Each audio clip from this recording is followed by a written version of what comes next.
We may have just bore witness to the greatest invasion of a villain in anime history. Also, finger pistols. Bleach's anime wasted no time to begin the invasion of the Vonderreich, and I'd be lying if I said it wasn't beautifully brutal in the best way possible. Since seeing within the trailers the blue light signifying the beginning of the invasion, I've been anticipating just how brutal Studio Pierrot would have it be, and I'm blown away with how unsettling this episode has us feel for our Shinigami. The ambience of darkness and war was done perfectly, and it's one of the first times we've ever had to question if our Shinigami, our captains included, if they're really ready for this battle that's about to transpire. Listen, I know Aizen put them through the ringer, but at no point did I think all the captains would be wiped out, but right now it is very different. Literally, Kira is blown away almost instantaneously, and he's a lieutenant. His brutal dismemberment lets us and the Soul Reapers know the Quincy aren't fucking around.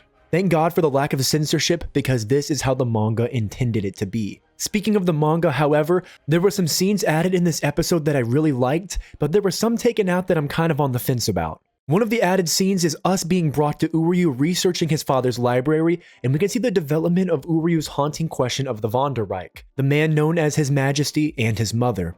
I loved these added scenes because it explains how Uryu learned of his at one point thought to be extinct Quincy race, and it foreshadows the significance of his mother that will make a certain thing later in the story far more poignant and fleshed out. In the manga, a big complaint many had was that Uryu relatively without explanation discovers the Vonderreich and the Mustache Lord, and he takes a bit of a confusing role within the final arc. However, this gives me hope that Uryu's role within the Thousand Year Blood War isn't to be minimized in the slightest. After all, he's the sole Quincy member of our cast of heroes. This is one of the many plot points that Kubo seems to want more detail added to, and I'm crossing my fingers for even more significant plot additions like this. Did anyone else find it pretty hysterical that after Uryu's heated talk with his dad, he sprints out of the room like a teenage girl who is told she can't go to the party she wants to go to? It was incredible. Ashita Uryu, man, he's an emotional one. One of the many themes this episode that for me was a personal favorite when reading this arc is the topic of war. Within the discussion between Shino, Ryunosuke, and Kazumaro, who happens to be our resident Aizen doppelganger, God only knows why Kubo didn't draw him any differently, but nonetheless, he's handsome. But the question comes up of why the Shinigami and Quincy are even enemies. Some may view this as a convenient plot element to re-explain the audience the whole beef, but I view it through a different lens. These young Soul Reapers, much like Greenhorn young soldiers in our own world, they're fairly clueless about the wars they engage in. They're told the Quincy are their enemies, and they blindly follow this belief and view them as the enemy without a proper understanding of why, in fact, they're the enemy. In the case of Bleach, Quincy's throw off the balance by destroying the souls of Hollows, which threatens the very scale of the multiple worlds, while the Shinigami purify and cleanse souls, resulting in a net neutral of souls entering and exiting between the worlds. They're opposing entities whose very ideological actions oppose each other directly, but they both view themselves as righteous within their actions. Through the poignant conversation, Ryunosuke asks if they're fighting for justice, but as Kazumaro reminds us, this is war. Both Shinigami and Quincy are just within their own actions. The applicability to the real world with this dialogue is beautifully dynamic, and the topic of war will be touched on several times throughout this arc, with this just being the beginning dialogue. Kubo masterfully weaves together how war operates, with both sides fighting for their own version of what is right. It's one of my favorite concepts within the Thousand Year Blood War because I'm such a geek when it comes to real-world applicability from stories. One of the scenes cut out of the anime that I'm on the fence about was the discussion of the lieutenants in regards to the missing people within the Rukongai. This scene within the manga added to the general angst this arc elicits, but it seems due to pacing, Studio Pierrot intentionally cut this out.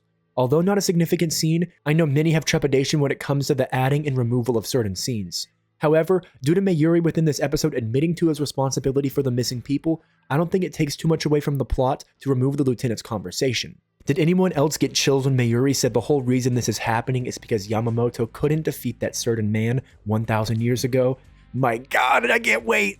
The anime is moving so much faster than I anticipated, and hell, within the next few episodes we may witness one of the greatest fights of the story if they keep up this pacing. I promise when that certain fight is animated, it's sure as hell breaking the internet. Somehow we've gone this far in the video without discussing Ichigo's happenings within Wako Mundo, and as much as a surprise it is that I've waited this long to mention it, I am a plot fanboy at the end of the day within stories, so of course I was lost in the weeds discussing plot rather than this incredible fight. But don't get me wrong, this fight slaps. Ion popping out and quite literally pummeling our chaotic Quincy was so satisfying to watch, but did anyone actually think he would go down this easily? With Quilge doing the anime trope of powering up and showing his next form when he seems defeated, it was honestly quite scary to witness. Hell, he pulls reishi from all the surroundings and starts to even pull the skin off the surrounding characters. Like literally the skin of their faces are being ripped off, and perfectly in time for Halloween coming up this next week. What else was perfectly fitting for Halloween was the quite literal terrifying new form of Opie, where he looks like a demon zombie of sorts, and it stands in direct contrast to the intentional aesthetic of the Quincy. Quincy are designed to look with their Volstandig as angels and holy executioners, which directly contrast our Shinigami with their dark garb and more hellish aesthetic. However, Quilgi wants to win at any cost, and he tarnishes his angel cosplay to instead be a biblical angel, which if you're unfamiliar, biblical angels are supposed to be terrifying to us. I've always loved the reversal of traditional roles of good and evil within Bleach. The villains within the Quincy, their whole aesthetic is the traditional good guys, while our heroes, our gods of death, are so darkly themed. This paradox reemphasizes that within this story, within this war, there is no true good or true evil. Masterful writing by Kubo. Within Quilgi and Ichigo's fight, their clash, despite being short, was animated incredibly. The Getsuga Tensho, the aura, it all got me so incredibly hyped. An important piece of dialogue took place with Opie's mentioning of knowing Ichigo as he's one of the war threats, and I still remember reading this dialogue and coming up with all the potential war threats. The very concept of these war threats as a whole is something I hope to be even more expanded upon within the anime, and clearly Ichigo is such a central threat that our mustache lord literally launches the invasion simply because Ichigo is in Wako Mundo. Somebody please put some goddamn respect on Ichigo's name. The scene of the Quincy standing together with their hoods on with light peering through was one of the perfect hype moments for the invasion that followed.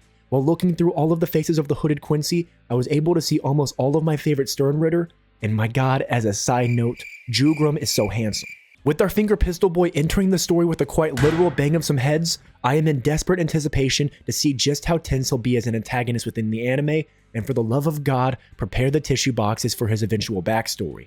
The introduction of the Sternritters, the invasion, Bleach is 3 for 3 on Mondays so far, and I don't think it'll be missing anytime soon. Guys, we recently hit 2,000 subscribers, and I'm so thankful for the continued love and support from each of you within building this incredible community. 2,000 subscribers was the goal for me this year, so cheers to crushing goals, and I truly can't thank each and every one of you enough. If you enjoy my content, please do consider dropping a subscription, it means the world to me, and I'm also reviving the Hickstra Instagram, so if you want to check out photos of random things I post, check that out as well. But most importantly, let me know in the comment section below your favorite moment of this episode. This terrifying invasion of the Quincy was definitely my favorite moment, and I'm excited to see what yours was. This has been Hickstra, and as always, be greedier, and I will catch you all next time.